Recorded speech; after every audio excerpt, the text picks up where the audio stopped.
বিগত আওয়ামী দুঃশাসনের সময় কক্সবাজারে হাজার হাজার রোহিঙ্গারা ভোটার হয়েছে পরিচয় গোপন করে। এক্ষেত্রে জনপ্রতিনিধিসহ দালালদের ভূমিকা রয়েছে। আবার কেউ কেউ আত্মীয় স্বজন পরিচয়ে ভোটার হয়েছেন। এ বিষয়ে দ্রুতই ব্যবস্থা নেওয়া হবে বলে জানিয়েছে জেলা নির্বাচন কর্মকর্তা নাজিম উদ্দিন। মঙ্গলবার কক্সবাজার নির্বাচন অফিসের সম্মেলন কক্ষে সাংবাদিকদের সাথে মত বিনিময় সভায় একথা বলেন তিনি।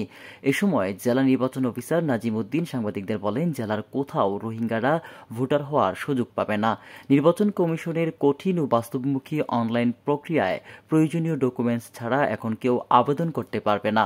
উনি বললেন যে দেখো এরকম কোনো কিছু আয়োজন করা যায়, কারণ আপনারা জানেন নির্বাচন কমিশন সচিব তোমাদের বাড়ি আপনাদের কক্সবাজারে, উনি আপনাদের কক্সবাজার সরকার এবং দুইটি কর্মশালা অনুষ্ঠিত হয়েছে। দুজন কক্সবাজার করতে চেয়েছিলেন কিন্তু অন্যান্য প্রতিবন্ধকতার কারণে করতে পারেন নাই। সবাই কিন্তু মিলেমিশে কাজ করি, আমাদের কাজটা প্রকাশ হয় কার মাধ্যমে, আপনাদের মাধ্যমে। তার আত্মীয় স্বজন ভোটার হইতে মানে সমস্যার সম্মুখীন হয়েছে, এই কারণে এখানে জয়েন করার 15 দিনের মধ্যে উনি উদ্যোগ নিয়েছেন যে এখানে কর্মশালা করার জন্য।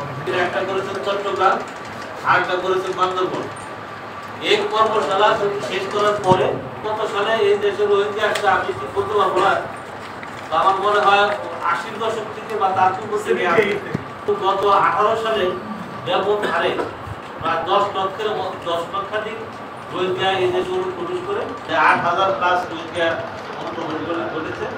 করেন সংশ্লিষ্ট নির্বাচন অফিসার, উনি হলেন রেজিস্ট্রেশন অফিসার। উনি সরাসরি এই ক্যাটাগরিভুক্ত ভোটারদের এই 4টা কাগজ যারা দিতে পারবে তাদেরকে সরাসরি ভোটার তালিকায় অন্তর্ভুক্ত করে নেবেন, আর কোনো কাগজপত্র লাগবে না। এটা কিন্তু আগে ছিল না। বর্তমানে কক্সবাজার জেলায় বিভিন্ন শর্তে ভোটার কার্যক্রম চলমান রয়েছে। এই কার্যক্রমে যাতে রোহিঙ্গা ভোটার হতে না পারে সে বিষয়ে সবাইকে সতর্ক থাকার সাথে দায়িত্ব পালন করতে হবে।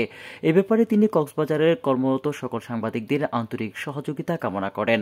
আবার যারা আত্মীয় স্বজন পরিচয়ে ভোটার হয়েছে এ বিষয়ে দ্রুত ব্যবস্থা নেওয়া হচ্ছে বলে জানিয়েছে নির্বাচন কর্মকর্তা নাজিম উদ্দিন।